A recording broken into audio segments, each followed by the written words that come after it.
आई हूँ, अपराजिता के लिए मैं आई हूँ और उनको जिताना है ताकि आप हमारी सरकार, मोदी जी की सरकार यहाँ आएगी। मोदी जी को जिताना है तो आपका अपराजिता को जिताना है, यही कहने के लिए। सरकार बनेगी सरकार।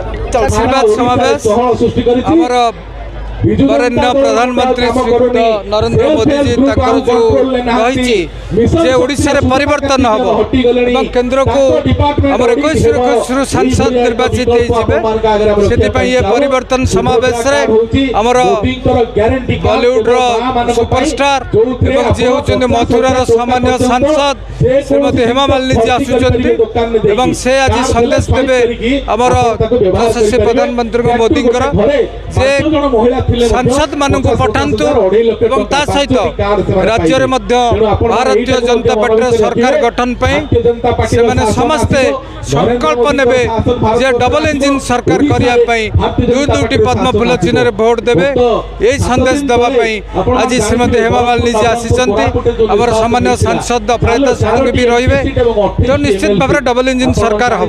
बस्ती समस्या भारतीय जनता पार्टी एथर इस्ताहार रखी सरकार आसिले 600 स्क्वायर फीट जगह दब से घर कर रही पारे।